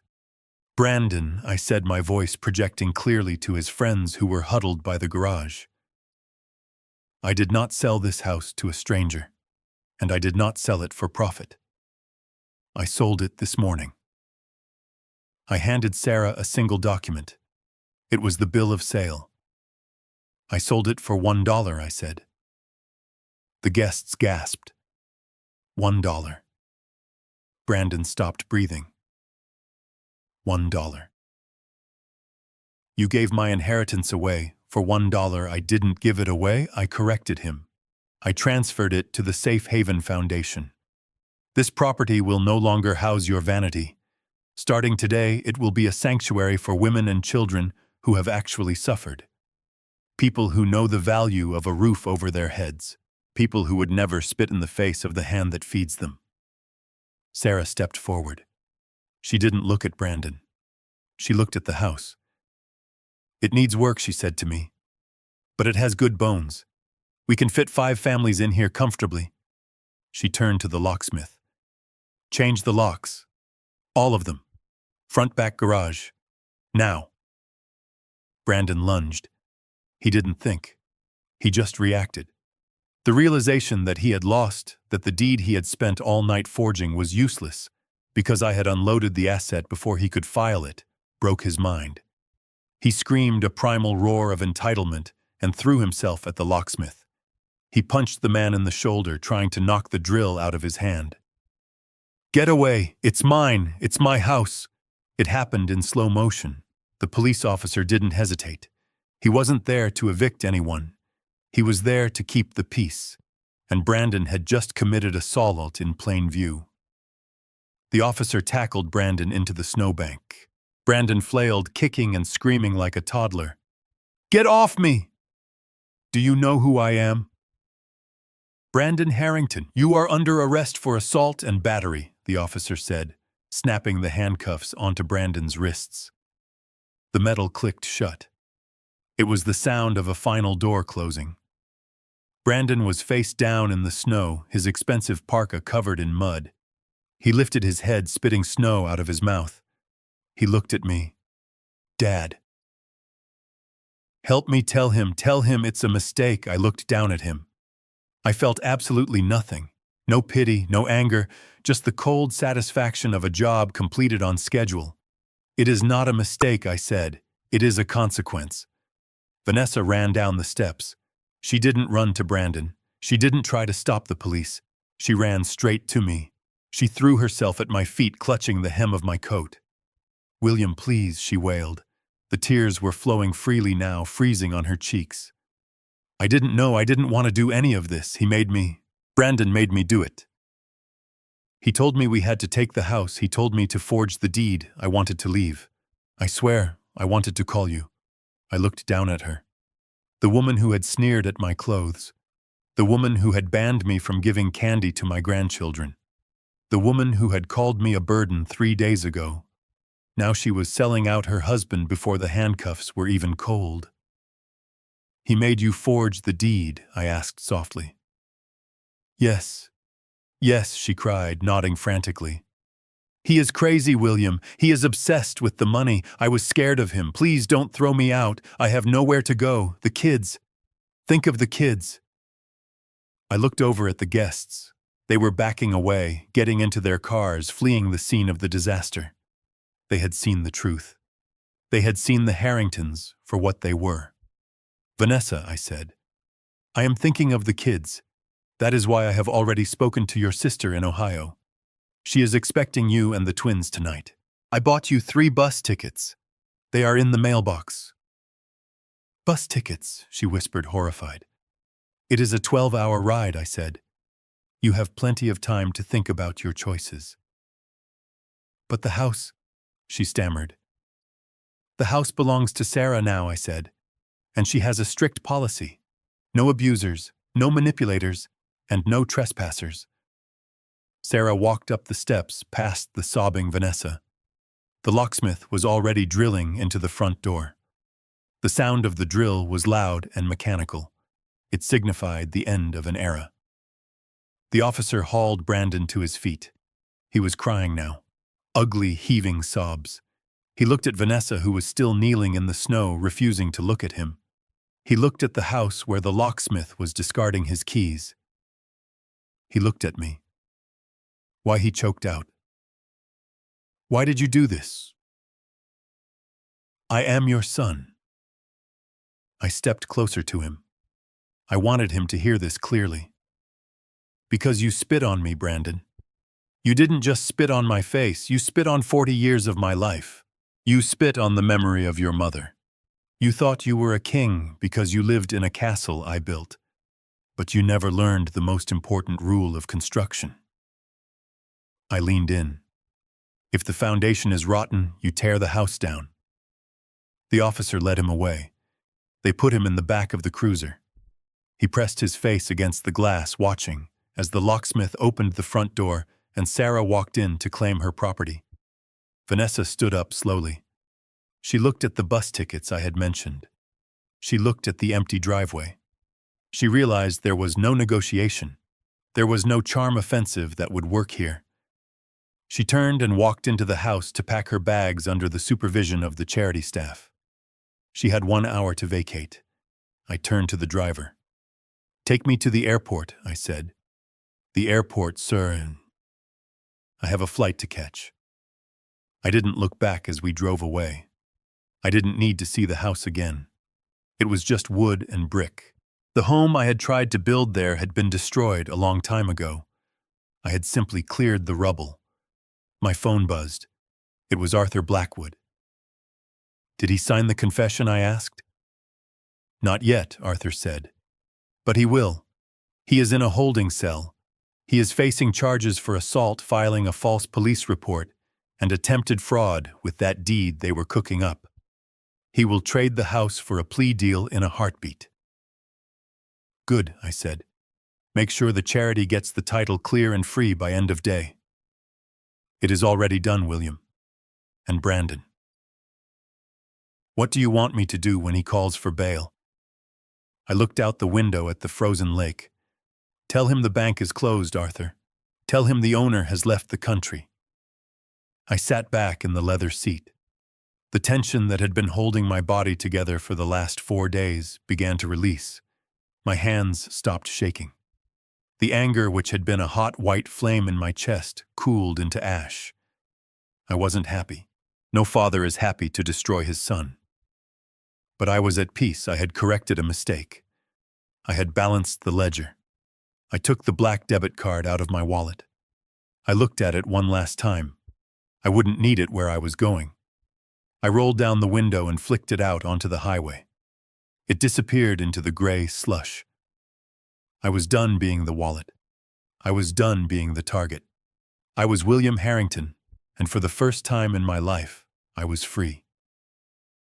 Monday morning came with the metallic taste of stale coffee and the smell of industrial cleaner inside the Cook County precinct. I sat behind the one-way glass of interrogation room B, watching my son try to dig his way out of a hole by using a shovel made of dynamite. Brandon had spent the night in a holding cell, still wearing his mud-stained parka and expensive trousers. He looked haggard, his eyes darting around the room with the manic energy of a trapped rat, but there was something else in his posture. A smugness, a secret confidence. He sat across from Detective Miller, the officer who had arrested him for assaulting the locksmith. Brandon wasn't groveling anymore. He was leaning forward, tapping a folded piece of paper on the metal table. "You have to let me go," Brandon said, his voice raspy from shouting. "I didn't assault anyone. I was defending my property. That man was drilling into my front door. In the state of Illinois, a homeowner has the right to protect his dwelling from intruders." Detective Miller looked unimpressed. He had seen 1,000 guys like Brandon, rich kids who thought the law was a customer service department they could bully. Mr. Harrington, Miller said tiredly, "We have the owner on record. It's a charity. You were evicted. You were trespassing." "No." Brandon slammed his hand on the table. "That is the lie. My father sold a house he didn't own. He is senile. He forgot he gave it to me." He pushed the folded paper toward the detective. It was the document I had watched them forge in the attic. The fake quitclaim deed. "Look at this," Brandon demanded. A quitclaim deed, dated November 12, 2013, signed by William Harrington. Notarized. It transfers the property to me and Vanessa. We found it in his old desk files. He gave it to us as a wedding gift and forgot. That house is mine, which means he committed fraud by selling it, and I was legally defending my home. Arrest him. Arrest the locksmith. And let me out of here." I watched through the glass. I didn't smile. Smiling implies joy. I felt no joy. I felt the cold, clinical satisfaction of a structural engineer watching a bridge collapse exactly as predicted during a stress test. Detective Miller picked up the document. He looked at it.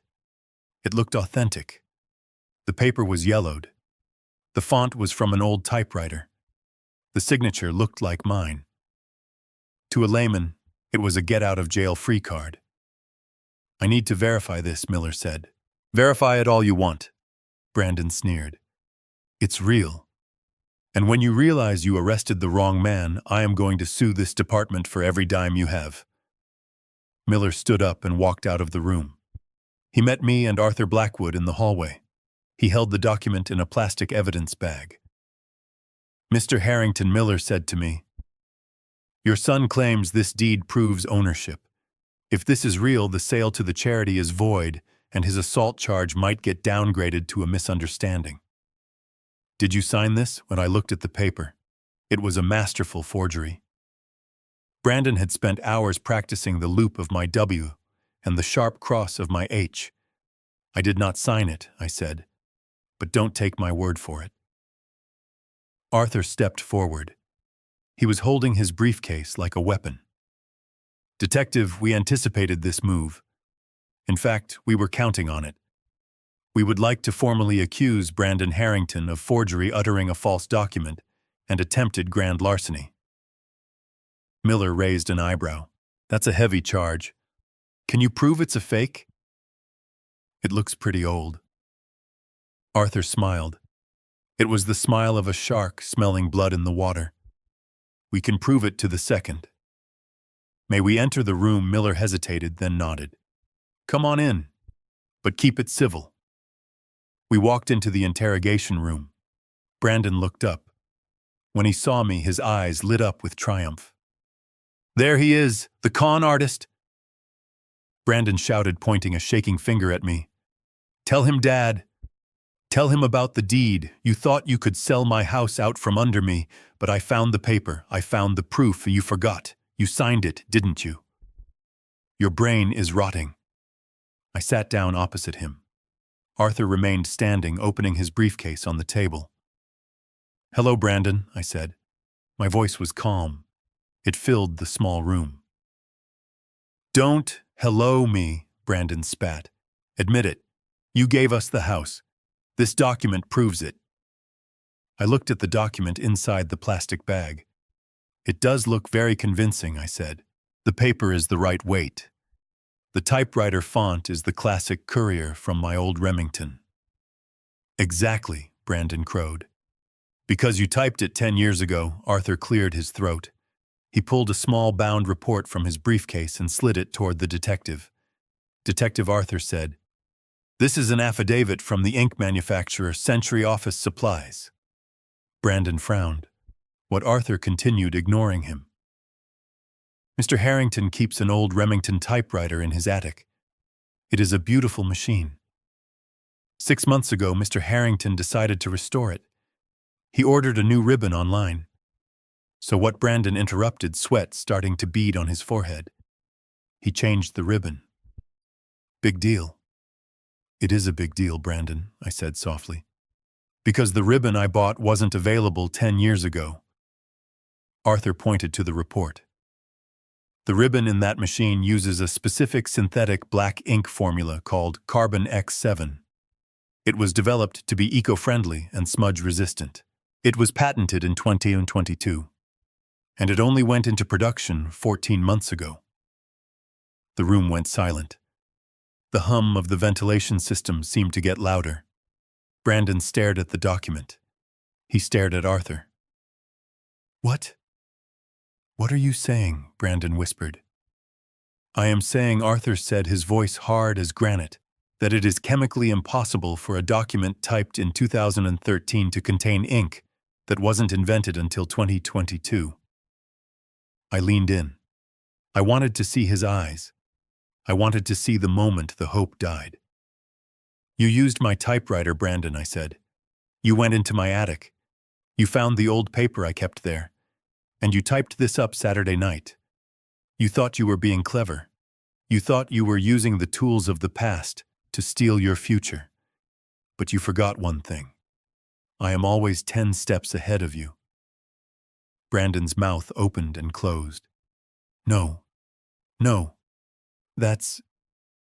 Maybe you changed the ribbon years ago. Maybe... "The formula didn't exist," Arthur repeated. "Mass spectrometry will confirm it in an hour. But we don't even need that. We have the receipt for the ribbon purchase dated June of this year. And we have the security camera footage of you and Vanessa entering the attic at 9:45 p.m. on Saturday and carrying the typewriter down to the living room." I pulled out my phone and placed it on the table. The video was queued up. I pressed play. There it was, grainy but undeniable. Brandon carrying the black case, Vanessa holding the stack of yellow paper. They were laughing. They were drinking my wine. They were conspiring to commit a felony. Detective Miller looked at the video. Then he looked at the deed. Then he looked at Brandon. "Well," Miller said, his voice dripping with disdain. "That changes things." Brandon started to shake. It wasn't the angry shaking from before.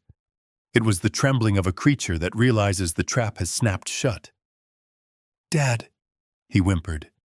"Dad, please." It was Vanessa. She made me do it. She said it was the only way. I didn't want to. I just wanted to save my home. "It wasn't your home," I said. "It never was." I turned to Arthur. "Arthur, please add the charges to the file." Arthur nodded. "Detective, we are filing a formal complaint for forgery of a legal instrument, attempted fraud in excess of $1 million, and perjury for submitting false evidence to a police investigation." Brandon stood up his chair, scraping violently against the floor. "You can't do this. I am your son. You are sending me to prison, over a house, over money." I stood up too. I didn't shout. I didn't raise my hand. I just looked at him with the weight of 40 years of disappointment. Not over money, Brandon. Over the spit. He froze. You spit in my face, I said. You treated me like garbage because you thought I had no value. You tried to steal from me because you thought I was weak. And when you got caught, you tried to frame me as senile to strip me of my dignity. This isn't about the house. This is about the fact that you are a bad man. And bad men face consequences. Miller stood up and unclipped his handcuffs. Stand up, Mr. Harrington. Turn around. Brandon looked at me, tears streaming down his face. Real ugly tears of terror. Dad. Dad, stop him. I'm sorry. I'll give it back. I'll sign whatever you want. Don't let them take me to county. I watched the detective cuff him. The click of the metal was the period at the end of a very long sentence. You have nothing to give back, Brandon, I said. You have nothing left to sign.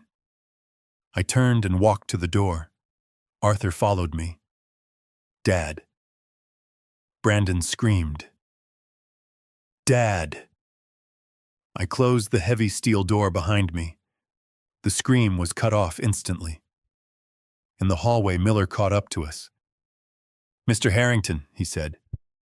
That was thorough. I don't do things by half measures, Detective, I said. Miller looked at the file in his hand. With the forgery and the amount of money involved in the property value, this is a Class 1 felony. He is looking at 4 to 15 years. And that's before we add the assault on the locksmith. Good, I said. He needs time to think.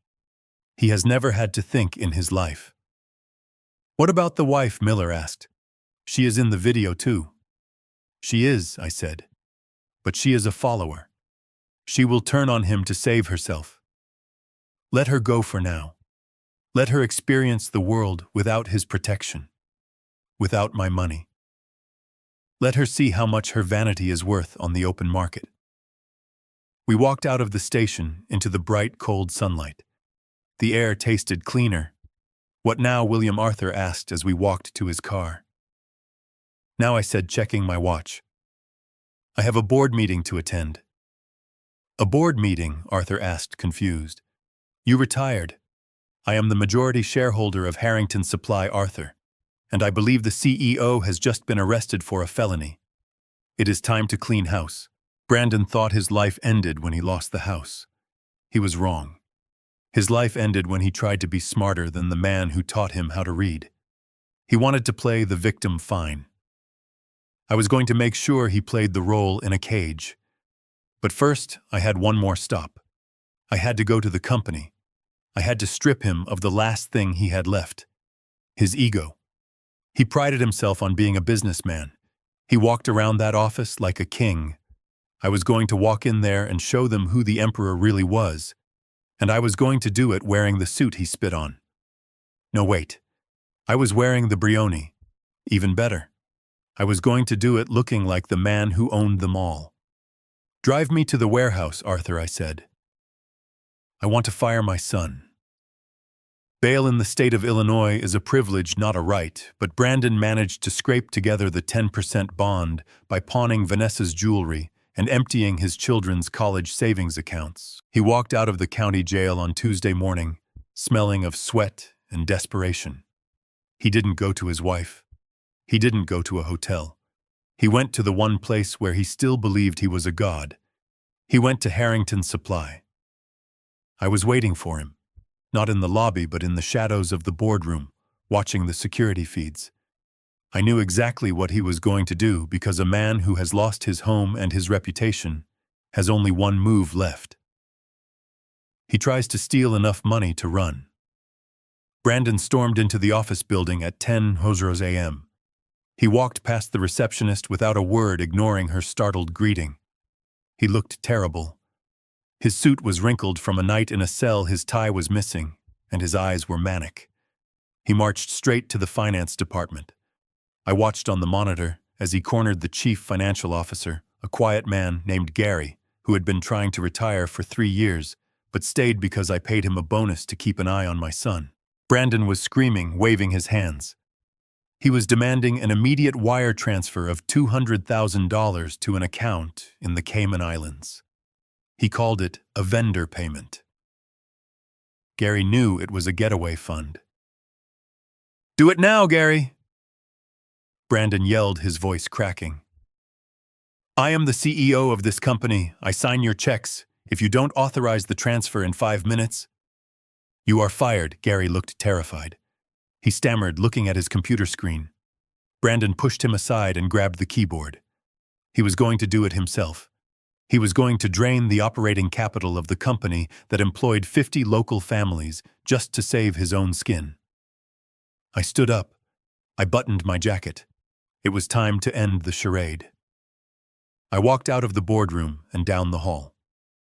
The employees fell silent as I passed. They didn't know who I was. To them, I was just an old man in an expensive suit. But they sensed the energy. They sensed the storm. I pushed open the door to the finance office. Brandon was frantically typing his password into the banking portal. "Access denied" flashed on the screen in big red letters. He typed it again. "Access denied." He slammed his fist on the desk. "What is wrong with this thing, Gary? Fix it." "It isn't broken, Brandon," I said from the doorway. "Your access has been revoked." Brandon spun around. He looked at me, and for a second he looked like he was going to attack me again. But the memory of the handcuffs was too fresh. He backed up against the desk, breathing hard. "You," he hissed. "You hacked the system. You interfered with my business. Get out of here, Dad. This is Harrington Supply. I built this company. I am the owner. You have no power here." I walked into the room. Gary stood up and moved to the side, keeping his head down. "You built nothing, Brandon," I said calmly. "You inherited a title. You didn't inherit the work. I built this from the ground up." Brandon screamed, his face turning purple. "I took it from a small supplier to a regional player. I did that tot. Retired. You were feeding pigeons in the park." While I was closing deals, I reached into my briefcase and pulled out a leather-bound binder. I threw it on the desk. It landed with a heavy thud. "Open it," I said. Brandon looked at the binder. He didn't move. "Open it," I commanded. My voice wasn't a shout. It was a crack of thunder. He opened the binder with trembling fingers. The first page was a purchase agreement dated 5 years ago.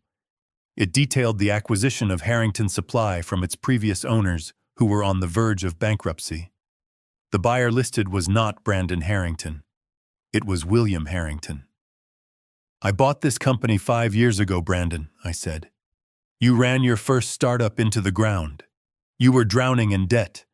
You came to me crying, saying you were a failure. I didn't bail you out directly because I knew you would just waste the money. So I bought this company anonymously. I installed you as CEO. I gave you a salary of $300,000 a year. I gave you a chance to prove yourself." Brandon stared at the document. The paper shook in his hands. You own it," he whispered. "I own 100% of the shares," I said. "You have 0 equity. You have the employment contract. And do you know what that contract says about embezzlement?" "I didn't embezzle anything," he shouted, trying to regain his footing. "I used company funds for business development." I flipped the page in the binder. It was a spreadsheet of expenses. $40,000 for Italian marble flooring, I read. Installed at 142 Lake Shore Drive. $15,000 for a heated driveway. Installed at 142 Lake Shore Drive. $12,000 for a custom wine cellar. Installed at 142 Lake Shore Drive. I looked up at him. "You used the company accounts to renovate a house you didn't own, Brandon. That is not business development. That is grand larceny. You were stealing from the payroll to build a palace for your ego." The employees were gathered outside the glass walls of the office now. They were listening. They were watching their tyrant king fall. "You set me up," Brandon muttered. You let me do it. You watched me do it. I watched you dig your own grave, I corrected him. I gave you a rope hoping you would climb. Instead, you made a noose. I turned to Gary. Gary, please initiate security protocol Alpha. Gary nodded. He typed a command into his computer. The building's alarm chirped once. Brandon, I said, you are hereby terminated from your position as CEO of Harrington Supply effective immediately. The cause is theft, fraud, and gross incompetence. You are banned from the premises. If you return, you will be arrested for trespassing. Again. I am not leaving, Brandon yelled. This is my office. This is my chair. Two large men in security uniforms entered the room. They weren't the usual night watchmen. They were private security contractors I had hired that morning. They didn't look like they were in the mood for debate. Mr. Harrington, one of them said to Brandon, please come with us. Brandon looked at them. He looked at me. He realized it was over. The illusion of the self-made man, the successful executive, the master of the universe, evaporated. He was just a thief in a dirty suit.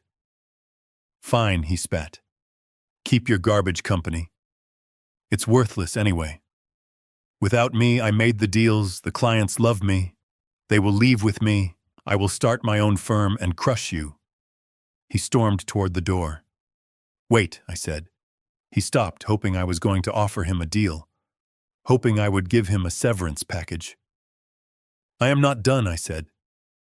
I looked past him into the crowd of employees gathered in the hall. I saw a young man named David. He was a junior logistics manager. He was 28 years old, smart, hardworking, and honest. For 3 years, I had watched Brandon bully him. I had watched Brandon steal David's ideas and present them as his own. I had watched Brandon scream at David for mistakes Brandon had made. David supported a wife and a sick mother on a salary Brandon spent on lunch. David, please come in here, I called out. David walked into the office looking nervous. He adjusted his glasses. Yes, sir. Brandon laughed. David. You are calling David. The kid is a moron. He can barely tie his shoes. David, I said, ignoring my son. Do you know the supply chain logistics for the upcoming Midtown project? Yes, sir, David said. I wrote the proposal. I know you did, I said, even though Brandon put his name on the cover. I turned to my son. You think you are indispensable, Brandon. You think you are the brain. But you are just a parasite. You fed off the work of good people like David. You treated them like dirt because it made you feel tall. I turned back to David. David, as of this moment, you are the interim CEO of Harrington Supply. Your salary is tripled. You report directly to me. David's eyes went wide. Brandon looked like he was going to have a stroke. Brandon shrieked. You are giving my company to the coffee boy. I am giving the company to the man who actually does the work, I said. Get him out of here, I signaled the guards. They grabbed Brandon by the arms. He didn't fight this time. He went limp. The fight had left him. He was dragged out of the office past the employees he had terrorized for 5 years. They didn't look away. They watched him go. And as he passed the reception desk, someone started to clap. Then another. Then another. By the time Brandon was thrown out onto the sidewalk, the entire building was applauding. They weren't applauding me. They were applauding the end of his reign. I walked to the window and looked down. Brandon was standing on the curb. He looked small. He looked lost. He had no car. His phone was disconnected. He had no job. He had no home. He looked up at the window. He saw me. I didn't wave. I simply closed the blinds. I turned to David, who was still standing in shock. Get to work, son, I said. We have a company to save. I walked out of the office. I didn't feel triumphant. I felt heavy. I had just amputated a limb to save the body. It was necessary, but it left a scar. I got back into my Lincoln. The driver looked at me in the rearview mirror. "Where to now, Mr. Harrington?" "The hotel," I said. "They will be there." "They?" "My son and his wife. They have nowhere else to go. They will go to where the money is.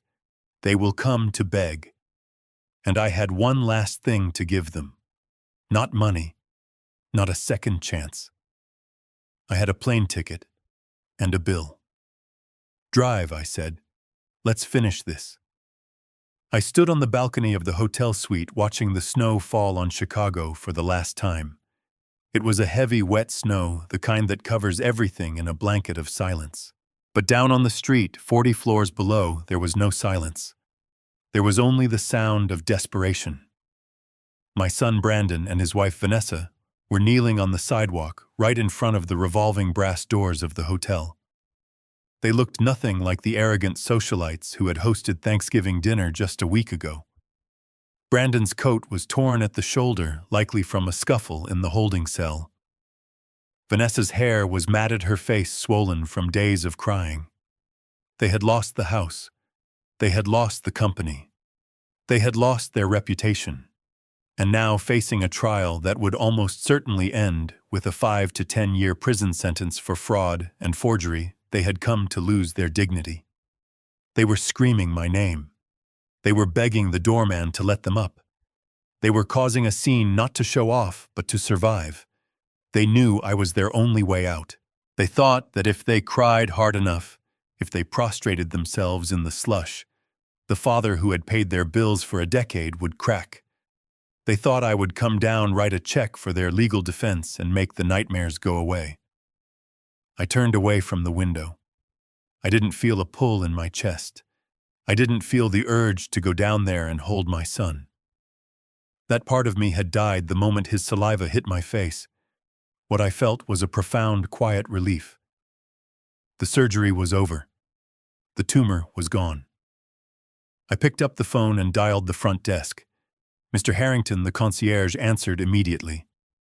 "We apologize for the disturbance outside. The police are on their way to remove them." "Cancel the police," I said. "Send the head of security out. I have left an envelope at the desk. Have him deliver it to the man kneeling in the snow. Tell him it is from me." "Certainly, sir." I watched on the monitor as the head of security, a large man in a black coat, walked out of the hotel. Brandon scrambled to his feet when he saw the man. He reached out, his hands shaking, thinking I had sent down a check, thinking I had sent a lifeline. Vanessa grabbed Brandon's arm, her eyes wide with hope. The guard didn't speak. He simply extended his hand and gave Brandon the thick, cream-colored envelope. Then he turned around and walked back inside, leaving them alone in the cold. Brandon tore the envelope open with frantic, freezing fingers. He probably expected cash. He probably expected a letter from a lawyer offering a settlement. What he found was a photograph.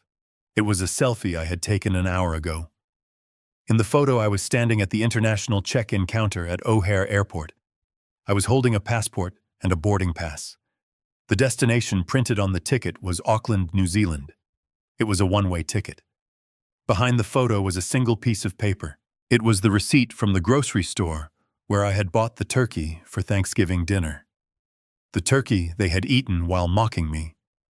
The turkey I had paid for. I had written a note on the back of the receipt in black ink. The price of that spit was $5 million. That is the value of the trust fund you would have inherited.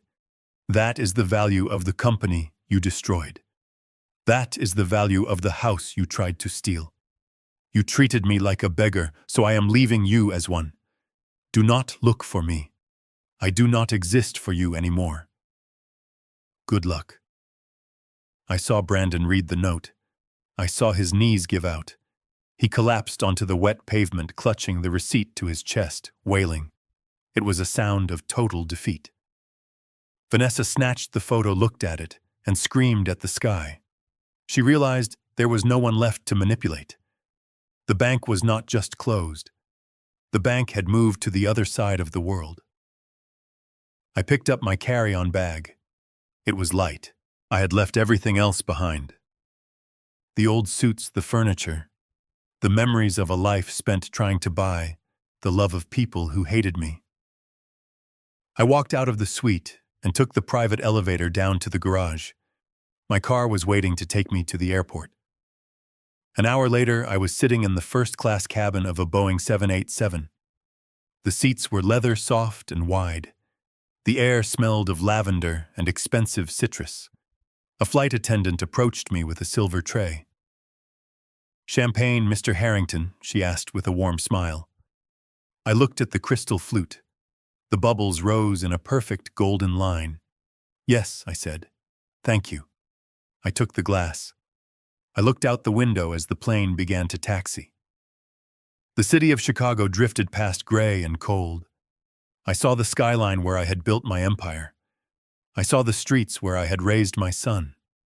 I saw the ghost of the man I used to be. The engines roared to life, pressing me back into the seat. We lifted off, climbing through the clouds, breaking through the gray ceiling into the blinding, brilliant sunlight above. I took a sip of the champagne. It was cold and crisp. It tasted like victory. I opened the magazine in front of me and turned to the page about New Zealand.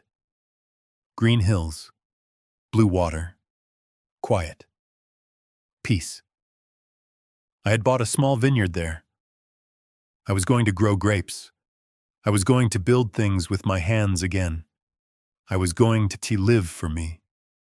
I didn't look down at the city as it disappeared beneath the clouds. I didn't wonder if Brandon had made bail. I didn't wonder where Vanessa would sleep. Those were questions for a different man. I turned the page. I finished my drink. And for the first time in 72 years, I didn't look back. I just closed my eyes and flew into the sun. I learned that you cannot buy respect, no matter how much you pay. By shielding my son from the consequences of his actions for so long, I didn't help him. I crippled him. True love isn't about giving someone the world. It's about teaching them how to survive in it. I also learned that it is never too late to reclaim your dignity. Blood makes you related, but loyalty makes you family. If someone treats you like a burden, remove the weight from their shoulders and walk away. Peace is the only luxury that is truly priceless. If you enjoyed this story of justice, please hit the like button and subscribe to the channel for more life stories. Let me know in the comments. Did I go too far, or did my son get exactly what he deserved?